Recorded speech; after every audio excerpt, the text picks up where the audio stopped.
ഈ കടന്നുപോകുന്ന മാസം മാത്രം ജനാധിപത്യ വിശ്വാസികളെ അമ്പയെ നിരാശപ്പെടുത്തുന്ന 3 വാർത്തകൾ ഇന്ത്യൻ ജുഡീഷ്യറിയുടെ കോടതി മുറികളിൽ നിന്നും പരിസരങ്ങളിൽ നിന്നും വന്നു കഴിഞ്ഞു. സ്ത്രീകളുടെ മാറിടം സ്പർശിച്ചാലോ പൈജാമയുടെ ചരടിൽ പിടിച്ചാലോ പോലും അത് ബലാത്സംഗ ശ്രമമല്ലെന്ന് പറഞ്ഞ് അലഹബാദ് ഹൈക്കോടതി ജസ്റ്റിസ് രാം മനോഹർ നാരായൺ മിശ്ര.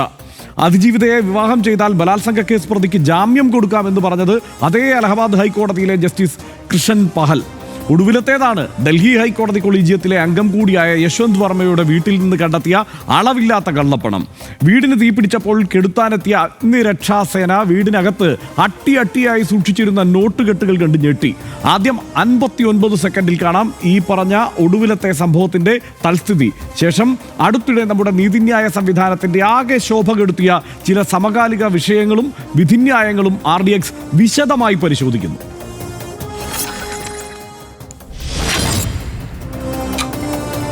ഇക്കഴിഞ്ഞ മാർച്ച് 14 രാത്രി 11:30 ഡൽഹി ഹൈക്കോടതി ജഡ്ജി യശ്വന്ത് വർമ്മയുടെ വീട്ടിൽ തീപിടുത്തമുണ്ടായത്. ഉടൻ അഗ്നിരക്ഷാസേന കുതിച്ചെത്തി. ഈ സമയം യശ്വന്ത് വർമ്മ വീട്ടിലില്ലായിരുന്നു. തീ അണയ്ക്കുന്നതിനിടെയാണ് കെട്ടുകണക്കിന് പണം കണ്ടെത്തിയത്. അഗ്നിരക്ഷാസേന പോലീസിന് വിവരമറിയിച്ചു. പരിശോധനയിൽ കണക്കിൽപ്പെടാത്ത പണമെന്ന് സ്ഥിരീകരിച്ചു.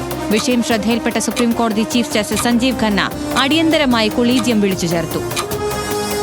യശ്വന്ത് വർമ്മയെ അലഹബാദ് ഹൈക്കോടതിയിലേക്ക് തിരിച്ചയക്കാനാണ് കൊളീജിയം ഏകകണ്ഠമായി തീരുമാനിച്ചത്. ജുഡീഷ്യറിയുടെ വിശ്വാസ്യത ചോദ്യം ചെയ്യപ്പെട്ടുവെന്നും യശ്വന്ത് വർമ്മയോട് രാജിവെക്കാൻ ചീഫ് ജസ്റ്റിസ് നിർദ്ദേശിക്കണമെന്നും കൊളീജിയത്തിലെ ചില അംഗങ്ങൾ ആവശ്യപ്പെട്ടിട്ടുണ്ട്. കുറ്റാരോപിതൻ അവധിയിലാണിപ്പോൾ. അലഹബാദ് ഹൈക്കോടതി ഒരു ചവറ്റുകൊട്ടയല്ലെന്നും ഇദ്ദേഹത്തെ അങ്ങോട്ട് അയക്കരുതെന്നും അവിടുത്തെ അഭിഭാഷക അസോസിയേഷൻ ആവശ്യപ്പെട്ടതാണ് ഒടുവിലത്തെ വാർത്ത. RDX rap news Malayalam.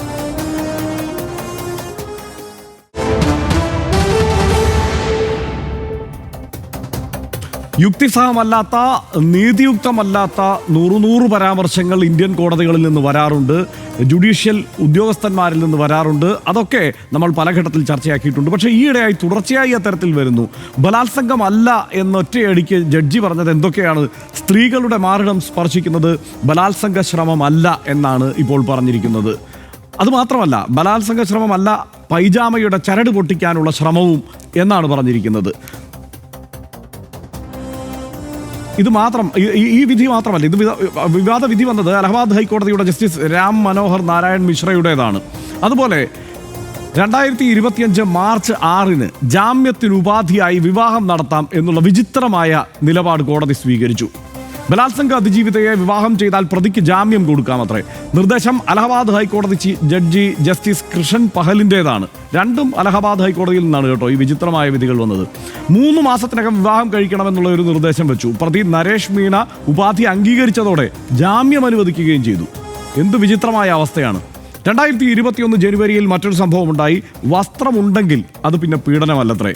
ചർമ്മത്തിൽ സ്പർശിക്കാത്ത പീഡനം ലൈംഗിക അതിക്രമമല്ല എന്നുള്ള നിലപാടാണ് കോടതി സ്വീകരിച്ചത്. വസ്ത്രത്തിന് മുകളിലൂടെ ശരീരത്തിൽ തൊട്ടാൽ പോക്സോ പരിധിയിൽ വരില്ല. ഉത്തരവ് പുറപ്പെടുവിച്ചത് ബോംബെ ഹൈക്കോടതി ജഡ്ജി ജസ്റ്റിസ് പുഷ്പ വീരേന്ദ്ര ഗണേദിവാല ആണ്. പോക്സോ കേസിലെ ഈ വിചിത്ര വിധി പിന്നീട് സുപ്രീം കോടതി റദ്ദാക്കുകയായിരുന്നു. ഇനി 2022 ഒക്ടോബറിലെ ഒരു കോടതിയുടെ പരാമർശം നോക്കാം. പ്രതി ദയുള്ളവനാണത്രേ ബലാത്സംഗ കേസിലെ പ്രതി. വിശേഷണം അതിജീവിതയെ ജീവനോടെ വിട്ടയച്ചതിനാണ്. ബലാത്സംഗം ചെയ്ത് കൊന്നുകളഞ്ഞില്ലല്ലോ, ജീവനോടെ വിട്ടയച്ചു എന്നതിനാണ് ദയുള്ളവനാണ് എന്ന് പ്രതിയെ കുറിച്ച് പരാമർശിച്ചത്. അത് മധ്യപ്രദേശ് ഹൈക്കോടതി ഡിവിഷൻ ബെഞ്ചിൻ്റെതായിരുന്നു. ജസ്റ്റിസ് സുബോധ് അഭയങ്കർ ആണ്, ഒപ്പം ജസ്റ്റിസ് സത്യേന്ദ്രകുമാർ സിംഗ്, ഇവർ രണ്ടുപേരൂടെയാണ് ഇത് പറഞ്ഞത്. വിവാദമായതോടെ അബദ്ധത്തിൽ സംഭവിച്ച പിഴവാണ് എന്നാണ് പിന്നീട് കോടതി പറഞ്ഞത്.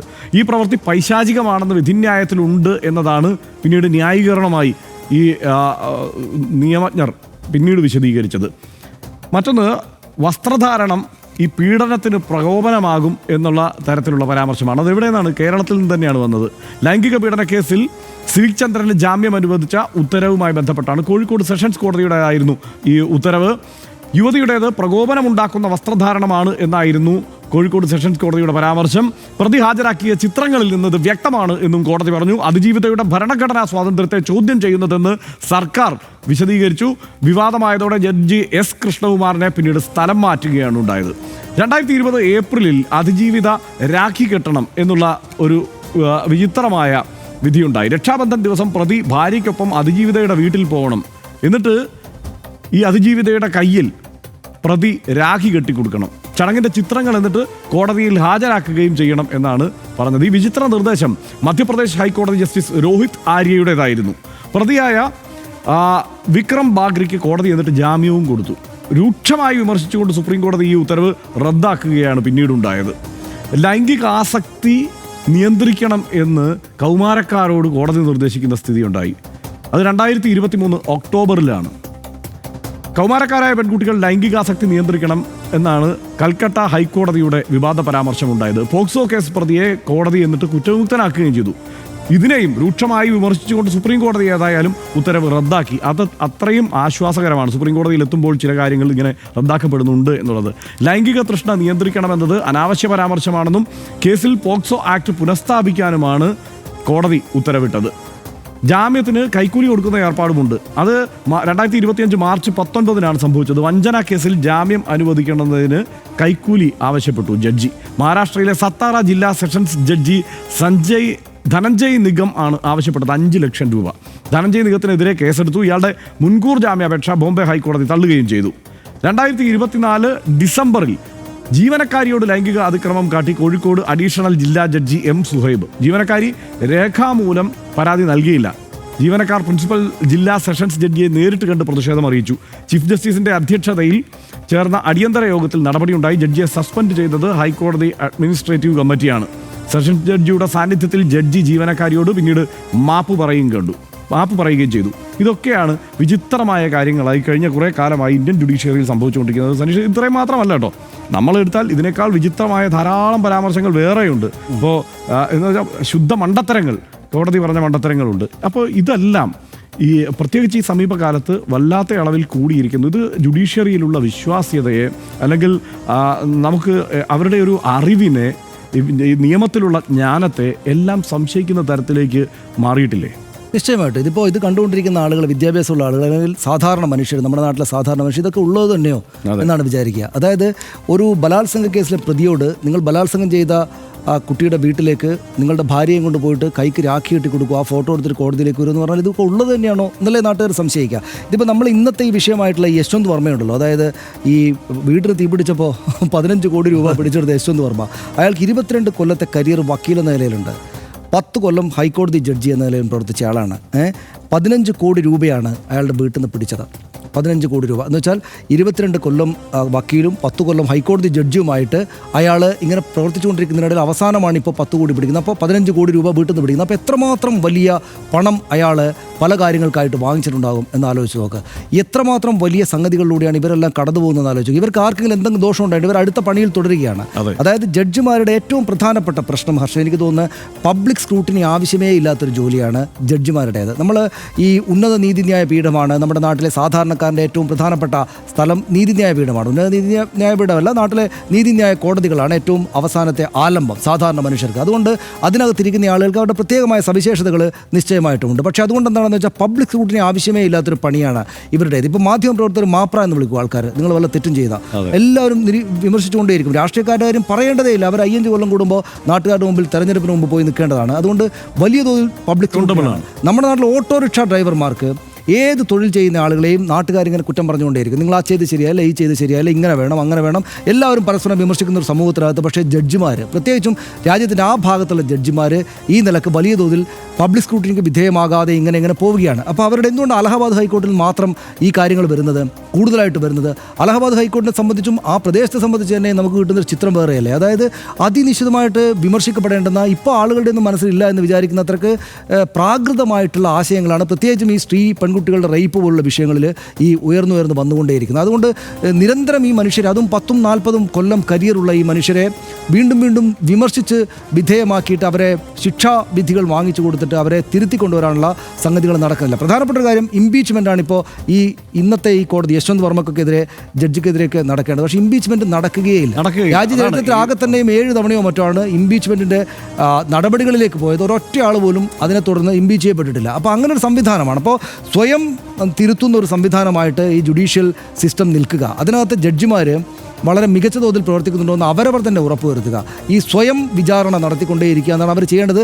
ഇപ്പോൾ ഇവിടെ സുപ്രീം കോടതി മറ്റൊക്കെ ഇടപെട്ടിട്ട് അവരെ തിരുത്തുന്നത്, ഓരോ കേസും തിരുത്തി വിടുന്നുണ്ട്. പക്ഷേ പിന്നെ ഒരു പ്രധാനപ്പെട്ട കാര്യമുള്ള, നമ്മൾ ജീവിക്കുന്ന കാലത്തിൻ്റെ വൈകൃതം, കാലത്തിൻ്റെ മോശമായ രാഷ്ട്രീയം എല്ലാവരെയും സ്വാധീനിക്കുന്ന പോലെ ഇവരെയും സ്വാധീനിക്കും, ജഡ്ജിമാരെയും സ്വാധീനിക്കും. പക്ഷേ ഇവരെ സ്വാധീനിക്കുമ്പോൾ ഇവരാൽ ബുദ്ധിമുട്ടിക്കപ്പെടുന്നത് മറ്റൊരു സമൂഹമാകെ ആയിരിക്കും. ആലംബഹീനരായിട്ടുള്ള സാധാരണ മനുഷ്യർ നീതിക്ക് വേണ്ടി ചെല്ലുമ്പോൾ നിങ്ങൾ ബലാത്സംഗം ചെയ്യപ്പെട്ട പ്രതിയുടെ കയ്യിൽ നിന്ന് രാഖി വാങ്ങിച്ച് കിട്ടിയിട്ട് അവരുടെ ഫോട്ടോയ്ക്ക് നിന്ന് കൊടുക്കുക എന്ന വിചിത്ര വിധികൾ ഈ ചങ്ങാതിമാർ മുന്നോട്ട് വെക്കും. അത് വിമർശിക്കപ്പെടേണ്ടതാണ്. അത് ഇതിൽ ഞാൻ ചില വിചിത്രമായ പരാമർശങ്ങൾ നമ്മുടെ അവിടെ പറഞ്ഞു പോകാത്ത ചിലത് കൂടി പറയാമല്ലോ.